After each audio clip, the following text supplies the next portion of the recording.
கிறிஸ்துவில் மிகவும் பிரியமானவர்களே, நம்முடைய ஆண்டவர் அன்புள்ள ஆண்டவர். வானத்திற்கும் பூமிக்கும் எவ்வளவு தூரம் என்று இதுவரை கண்டுபிடிக்கவே இல்லை. அந்த அளவுக்கு ஆண்டவர் நம்மீது மிகப்பெரிய அன்பையும் பாசத்தையும் வச்சிருக்கிறார். அந்த அளப்பெரிய அன்பினாலே இன்று உங்களை நிரப்பி ஆசீர்வதிப்பாராக. அன்புக்காக ஏங்கிக் கொண்டிருக்கிற என் அன்பு சகோதரனே, சகோதரியே, உன் வாழ்க்கையில இன்றைக்கு இந்த நேரத்தில் அவருடைய அளவில்லாத அன்பை உன்மீது பொழிந்து உன்னை அவருடைய அன்பினால் நிரப்ப போவதை நீ உணரப்போகிறாய். சேர்ந்து பாடு, சேர்ந்து மகிமைப்படுத்துங்க. அவருடைய அன்பினால் இப்பொழுது நீங்கள் நிரப்பப்படுவீர்கள். ஆமென். ஹல்லேலூயா.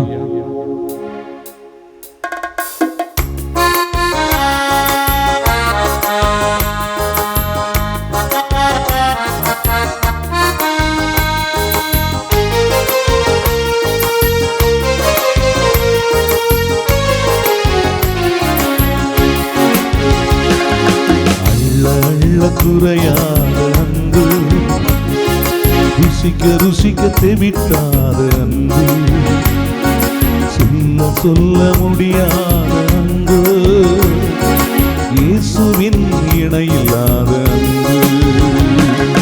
அள்ள அள்ள குறையாத அன்பு, ருசிக்க ருசிக்க தெவிட்டாத அன்பு, சொல்ல சொல்ல முடியாத அன்பு, இயேசுவின் இணையில்லாத அன்பு.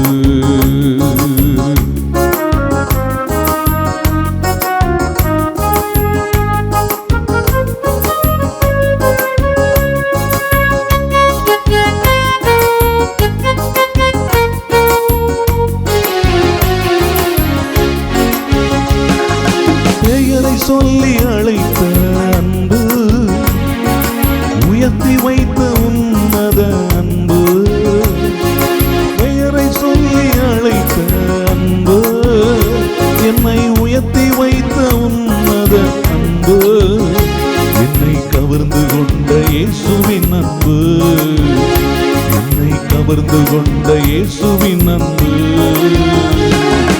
அள்ள அள்ள குறையாத அன்பு, ருசிக்க ருசிக்க தெவிட்டாத அன்பு, சொல்ல சொல்ல முடியாத அன்பு, இயேசுவின் இணையில்லாத அன்பு.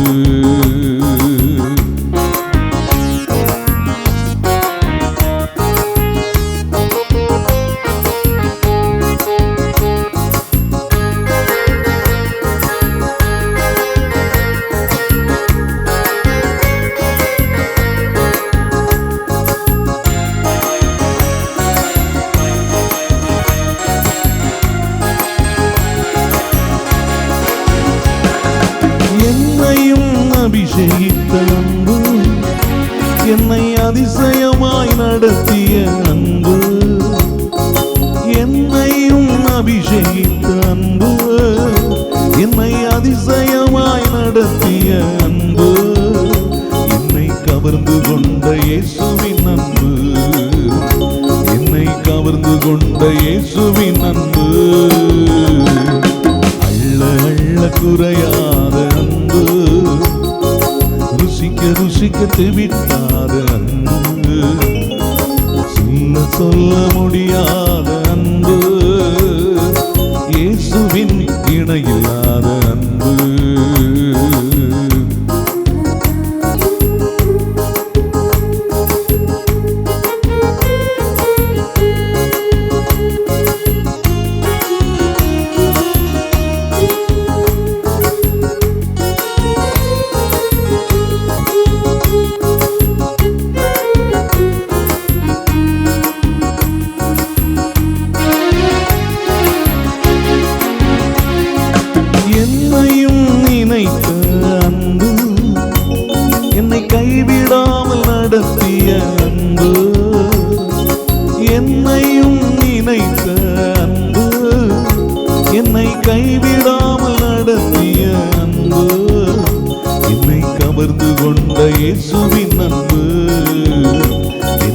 கவர்ந்து கொண்ட இயேசுவின் அன்பு, அள்ள அள்ள குறையாத அன்பு, ருசிக்க ருசிக்க தேவிட்டாத அன்பு, சொல்ல சொல்ல முடியாத அன்பு, இயேசுவின் இணையில்லாத அன்பு. அல்லேலூயா அல்லேலூயா அல்லேலூயா அல்லேலூயா அல்லேலூயா அல்லேலூயா அல்லேலூயா அல்லேலூயா அல்லேலூயா அல்லேலூயா அல்லேலூயா அல்லேலூயா அல்லேலூயா.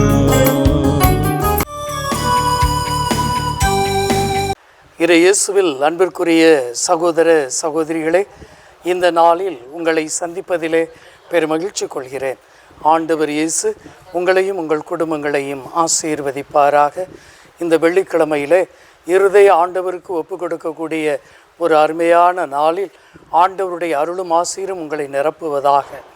அன்பு இறைமக்களே, இன்றைய நற்செய்தியில் ஆண்டவர் இயேசு தன்னுடைய சீடர்களை அவர் தன்னுடைய பணிக்காக அனுப்பக்கூடிய வேளையிலே அவர்களுக்கு என்னென்ன தடைகள் வரும், என்னென்ன சங்கடங்கள் வருகிறது, அவர்கள் எதிர்கொள்ளக்கூடிய சவால்கள் என்ன என்பதை தெளிவுபடுத்துகிறார்.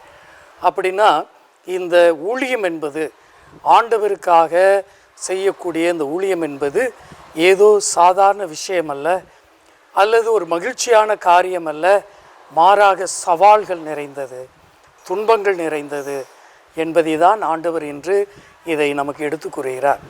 அன்பார்ந்தவர்களை, ஒரு துறவற வாழ்வு வாழ வேண்டுமென்றால், இயேசுவுக்காக ஒரு வாழ்வு வாழ வேண்டுமென்றால் ஒரு யதார்த்த மனநிலையோடு வாழ்வது என்பது சாதாரண காரியம் அல்ல. மாறாக இதை வாழ வேண்டும் என்றால் முழு அர்ப்பணிப்பு தேவை. தன்னையே ஒப்பு கொடுக்கும் அந்த அர்ப்பணிப்பு இருந்தால்தான் இந்த சவால்களை எதிர்கொள்ள முடியும், சந்திக்க முடியும். எனவே என் அன்புக்குரியவர்களே, நாம் ஆண்டவருடைய ஊழியர்களுக்காக ஜெபிப்போம். குருக்களுக்காக, துறவரத்தாருக்காக, இன்னும் நம்முடைய சகோதரர் இயேசுவின் ஜேம்ஸ் போன்று நற்செய்தி ஊழியர்களாக பொதுநிலையர் செய்யக்கூடிய அவர்களுக்காகவும் ஜெபிப்போம். ஆண்டவர் தாமே அவர்களுக்கு ஆறுதல் தர வேண்டும், உறுதுணையாக இருக்க வேண்டும் என்று நாம் மன்றாடுவோம். நாமும் நம்முடைய குடும்பங்களிலே நாம் ஒரு ஊழியக்காரராக மாறுவோம். முன்மாதிரியுள்ள பெற்றோராக, முன்மாதிரியுள்ள தாத்தா பாட்டியாக, முன்மாதிரியுள்ள சகோதர சகோதரிகளாக நாமும் மாறுகின்ற பொழுது ஆண்டவருடைய நற்செய்தியை எடுத்துச் செல்லும் தூதுவர்களாக நாம் மாறுகிறோம் என்ற நம்பிக்கையோடு தொடர்ந்து ஜெபிப்போம். ஆண்டவர் இயேசு உங்களை ஆசீர்வதிப்பாராக. ஆமென், ஆமென். நீதிமொழிகள் 6ஆம் அதிகாரம் 16வது வசனம் எடுத்து வாசிங்க. 6ஆம் அதிகாரத்திலே 16வது வசனம். ஆண்டவர் வெறுப்பவை 6, 7வது ஒன்றும் அவரது வெறுப்புக்கு உரியது. நல்ல கவனிக்கணும். அதுல ஃபர்ஸ்ட் என்னது? இருமாப்புள்ள பார்வை. சத்தமா சொல்லுங்க. என்னது சொல்லுங்க? கண் எப்படி இருக்கு? அகங்காரி. அல்லேலூயா. சத்தமா சொல்லுங்க. அல்லேலூயா. கண் எப்படி இருக்குது? இருமாப்புள்ள என்ன பார்வை? சொல்லுங்க, என்ன பார்வை? இருமாப்புள்ள பார்வை. Price the Lord. சத்தமா சொல்லுங்க. அல்லேலூயா. வேதத்தில் நீங்க நல்லா கவனிச்சு பாருங்க. இருமாப்புள்ள பார்வை. Price the Lord.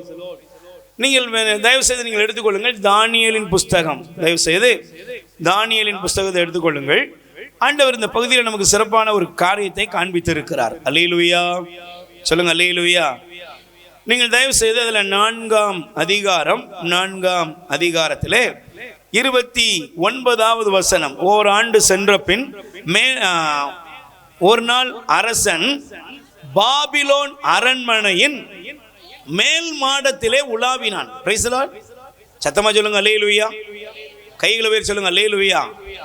பைபிள் சொல்லுகிறது நெபுகத்நேசர் என்ற ஒரு ராஜா இருந்தான். இந்த ராஜா என்ன பண்ணான்னா, ஒரு நாள் அவனுடைய அரண்மனையோட மேல் மாடம். இன்னைக்கு நிறைய பேர் வீடு கட்டுறோம், அப்படிதானே? நல்ல வீடு கட்டுறீங்க, நல்லது. வீடு கட்டும் போது எப்பவுமே நல்லா புரிஞ்சுக்கோங்க, இந்த வீட்டை யார் கட்டுறா அப்படின்னா என்ன சொல்லணும்? தாஜ்மஹாலை யார் கட்டினாரோ கொத்தனார் கட்டினான்னு சொல்லணும். அப்படி தானே? Praise the Lord. அது மாதிரி இந்த வீட்டை யார் கட்டினான்னு நான் கட்டினேன்னு சொல்லாதீங்க. யார் கட்டுறா? ஏங்க இந்த வீட்டை ஆண்டவர் கட்டி கொடுத்தாருங்க. ஆண்டவர் கட்டி கொடுத்தாரு. எல்லாத்துலேயும் அவருடைய நாமத்தை மகிமைப்படுத்துங்க, நல்லா இருப்பீங்க. Praise the Lord. ஆனால் இந்த நெபுகத்நேசர் ராஜா என்ன பண்ணுறான்? இப்போ நம்ம வீடுகளில் சில வீடுகளில் பார்த்தீங்கன்னா மேலே பாலுக்கு மேலே அப்படி என்ன செய்கிறோம்? இப்போ கொஞ்சம் ஹால்லாம் போட்டு ஊஞ்சல்லாம் போட்டு என்ன ஒவ்வொருத்தர் வசதிக்கு தகுந்தபடி என்ன செய்கிறாங்க? அவங்கவுங்க கட்டிக்கிறாங்க. சிலர் பில்லராக போட்டு வச்சுருக்காங்க. எதுக்கு போட்டாங்கன்னு அவங்களுக்கும் தெரியாது, இன்ஜினியருக்கும் தெரியாது. Praise the Lord. கேட்டால் மாடலுங்காங்க. என்னையா மாடல்? ஒரே பில்லராக இருக்குது. அல்லேலூயா. சரி, இப்போ இந்த நெபுகத்நேசர் மேலே என்ன செஞ்சான்? அப்படி நடந்துக்கிட்டே இருந்தான். அப்படி நடந்துக்கிட்டே பார்த்தா அங்கே பார்த்தா கோட்டை கொத்தளம் அரண்மனை அது இது எல்லாத்தையும் பார்த்தவொன்னே அவனுக்கு என்ன வந்துட்டு? சொல்லுங்க. எல்லாத்தையும் பார்த்து என்ன வந்துட்டு? பக்கத்தில் கை பிடிச்சிருங்க. பார்க்குற இடமெல்லாம் வெற்றியாக இருந்ததுன்னா என்ன இருக்கும் உங்களுக்கு? சொல்லுங்க. சும்மா இருப்பீங்களா? சும்மாவாம இருப்பீங்க? பார்க்குற இடமெல்லாம் உங்கள் ஆளுக அப்படின்னா உங்களுக்கு என்ன வந்துடும்? எல்லாம் சக்சஸ். என்ன வந்துடும்? கொஞ்சமா நெஞ்சமா நிறைய கற்பனையே பண்ண முடியாது. நெபுகத்நேசர் ராஜா சுத்தி முத்தி பார்த்தான். எல்லாம் நம்ம திறமை தாண்டா. எல்லாத்துக்கும் காரணம் யாரு? நான் தான். கட்டினேன், நட்டினேன், எல்லாத்தையும் பெருசாக்குனேன், இதெல்லாம் என்னுடைய கை வலிமை அப்படின்னு அவனுக்குள்ளேயே அவன் நினைச்சுக்கிட்டான். Price the Lord. உடனே ஆண்டவர் சொன்னாரு, இன்றே உன்னுடைய அரசு உன்னிடமிருந்து என்ன செய்யப்படும்? பறிக்கப்படும். கை தட்டுங்க பாப்போம். அல்லேலூயா. நல்லா கவனிக்கணும். நீங்க எப்போ உங்க வீட்டுக்குள்ள ஆணவத்தை நீங்க ஆரம்பிக்கீங்கன்னா, உங்களையே அறியாம எல்லாமே நன்மைத்தனமாக இருக்கும்போது அதுக்கு காரண கர்த்தாவாக நீங்கள் என்று தெரிகிறீர்களோ அன்னைக்கு உங்க இருதயம் ஆணவப்படும் பொழுது கடவுள் உங்கள் மீது தன்னுடைய கோபாக்கினியை வைக்கிறார். Price the Lord. சொல்லுங்க அல்லேலூயா. இது என்னுடைய முயற்சி, இது என்னுடைய டேலண்ட், இது என்னுடைய திறமை, இது என்னாலதான் வந்தது அப்படின்னு நீங்க என்னைக்கு சொல்ல ஆரம்பிக்கிறீங்களோ அன்னைக்கு நீங்கள் கட்டிய ராஜ்யம் தகர்ந்து போகும். Praise the Lord. அல்லேலூயா. இப்ப பைபிள் சொல்லுகிறது, ஆண்டவர் சொன்னார், இன்றே உன் கையிலிருந்து இந்த ராஜ்யம் பறிக்கப்படும். நீ மதீனனாக புத்தி இழந்தவனாக நீ மாட்டை போல புல்லை மேய்வாய். ஆண்டவர் அவனை எங்க கொண்டு போய் தள்ளிட்டாரு? இதனாலதான் மாதா சொன்னாங்க, செருக்குற்றவர்களை கடவுள் சொல்லுங்க சிதறடிப்பார். குடும்பத்தில் ஆணவம். ஏன் குடும்பம் அழிஞ்சு போகுது? அகங்காரம். மாமியாருக்குள்ளே அகங்காரம், மருமகளுக்குள்ளே அகங்காரம், பெத்தவங்களுக்குள்ளேயும் அகங்காரம், பிள்ளைகளுக்குள்ளேயும் அகங்காரம். ஒருத்தரை விட்டு வைக்கல. நீயா நானான் வந்து பாரு. முடிவென்னுங்க? சிதறி போய் நிற்கிறோம். குடும்பத்தை ஆண்டவர் கட்டி எழுப்ப ஆசைப்படுகிறார், குடும்பம் தகர்ந்து போய் கிடக்கிறது.